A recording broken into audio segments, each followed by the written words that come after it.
I'll start by offering a prayer to the Sanctuary.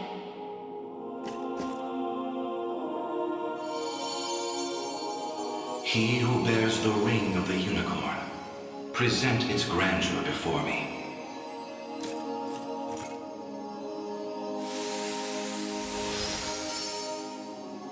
Progeny of the late Pontifex Errant, you have done well in guiding the Savior to this sacred hall. You know of me? I do. Your father, under compulsion of Baltro's magic, destroyed the seal sheltered upon these grounds. A regrettable fate indeed. Excuse me the question, wise sage. Why is it that those of the pontifical lineage are able to break the Sanctuary seals? 'Tis a tale even older than the Orthodoxy itself. But that's over 800 years. Indeed. I speak of ancient Zenoira and their sorcerer's quest for might beyond mortal bounds. A pursuit which brought them to Palavia and the holy power of the almighty unicorn. Enraptured by its supreme brilliance, they began to experiment, using the citizens of Albion as their subjects. In time, those experiments birthed a new race entirely. The population you know as angels. That's not possible. Yet their only distinguishing feature were the wings on their backs, a mark of failure for the sorcerers who conceived them. The experiments continued unceasingly, but only one success emerged. A man capable of divine wonder. The first Pontifex. Yes, and the gift he bore was the means to lay wandering souls to eternal rest. But how does that relate to the seals? The purpose of Fevroth's Sanctuaries is twofold. The first is to soothe the vengeful spirits of old Zenoira. The second is to accumulate an energy most sacred, the power of cleansing. Galerius impelled your father to set loose the souls bound to the sanctum, to break its seal as you know it. In so doing, he divested these grounds of one of their vital duties. But the other, the power of cleansing housed within, still remains undefiled by wicked intent. My father must have foreseen the breaking of the seals all those years ago. Which explains why he asked you to one day guide me here. To impart the power of cleansing upon my ring, so that we may stop Galerius before it's too late.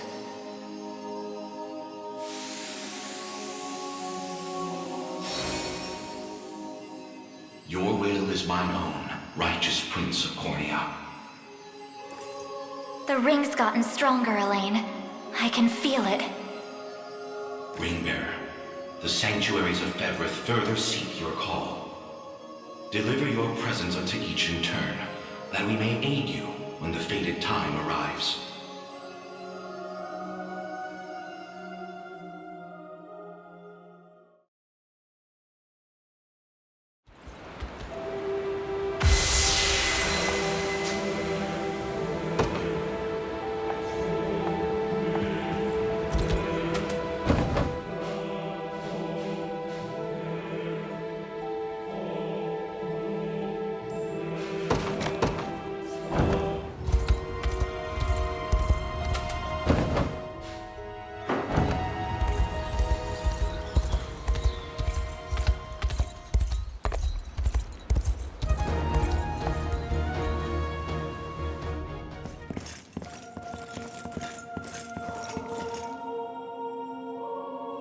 I'll start by offering a prayer.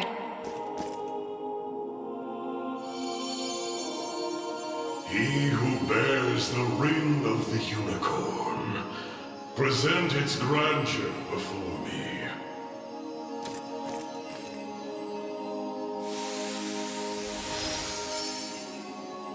Your efforts are commendable indeed. I shall grant you my might, that Galerius's ambitions may at last be foiled. If you'll allow me a question first. Galerius asserts himself Emperor of the fallen Zenoiran Empire, but I wonder, do his claims ring true? They do. He is a man dangerous beyond all reason or belief. In truth, Zenoira's people were not born on Fevrith soil, but hail from another continent beyond the Great Seas. Their populace enjoyed countless years of peace and prosperity, ushered in by magical advancements of the highest order. Yet, after a contested succession sparked civil war, the very magic which once enhanced their lives now stole them away instead. And by the day Galerius emerged victorious, Zenoira was naught but barren wastes, inhabited chiefly by the corpses of the damned. Faced with such cold conclusion, most would have considered him a king absent a kingdom. Yet Galerius would not be denied his reign. Mustering what few pitiful subjects remained in the realm of the living, he set off to seize a new shore as his own, Fevrith. Then the ancient Zenoira we're familiar with was actually an invading army from a far-off continent. The modest fiefdoms which dotted Fevrith could but thrash and flail beneath Galerius's insurmountable might. Only Elheim, shielded by the boughs of the divine Ergelda, was spared utter decimation. If that same conqueror now blights our lands as well, can we assume General Valmor was possessed by his soul? I don't believe we can. An energy so ineffably evil likely derives from something else entirely. How do you mean? Were he merely revived through the rite of channeling, slaying the host would banish his soul back to the frigid gates of the beyond. Yet, to judge by the monstrous aura surrounding him, I fear the task far too great for such crude methodology. No matter the truth of it, Galerius must be stopped. And the power of cleansing housed within these walls shall hearten that pursuit. 'Tis yours, should you but accept it.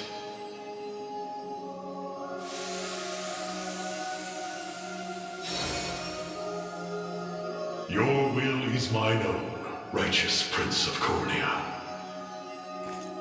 The ring's gotten stronger, Elaine. I can feel it. Ringbearer, the Sanctuaries of Fevrith further seek your call.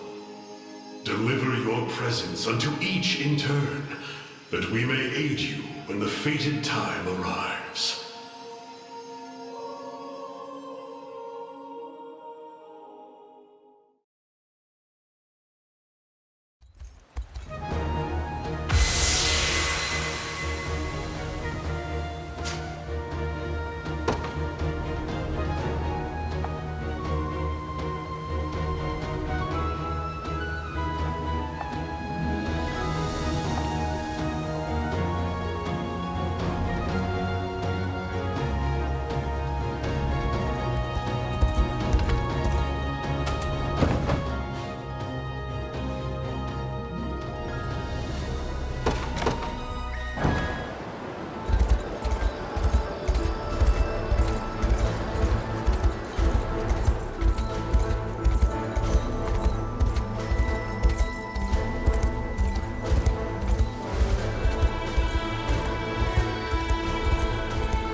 Sorry for making you drag us along like this.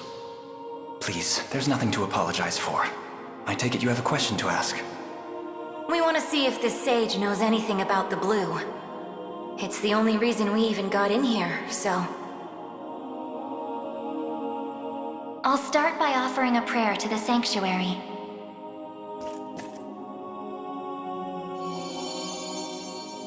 He who bears the ring of the unicorn, present its grandeur before me.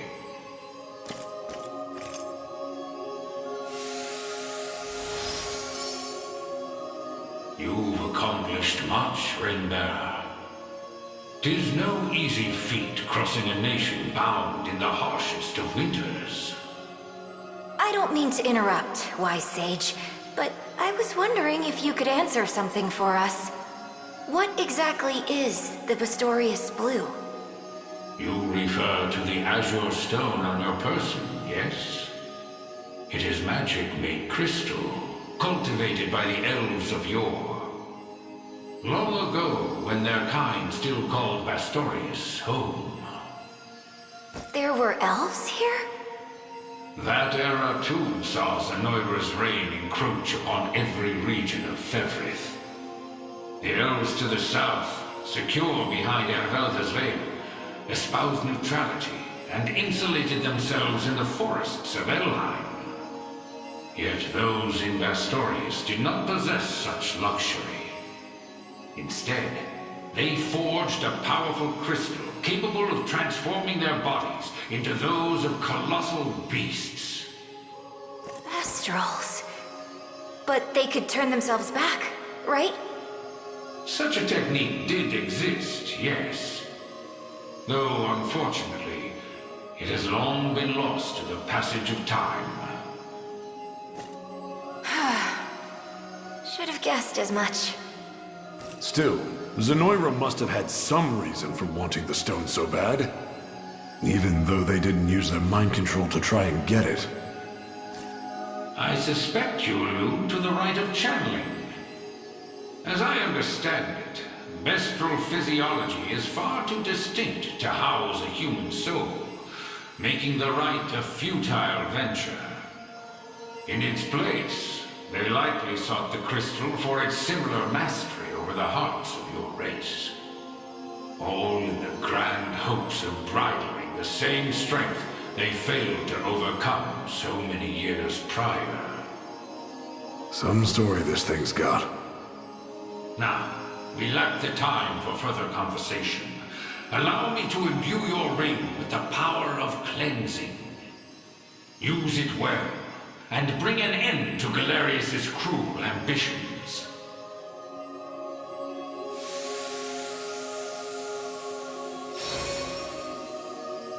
Your will is mine own, righteous Prince of Cornia. The ring's gotten stronger, Elaine. Ringbearer, your pilgrimage is fulfilled, and so too is the ring of the unicorn. Deliver your presence unto the decisive conflict, that we may aid you when the fated time arrives.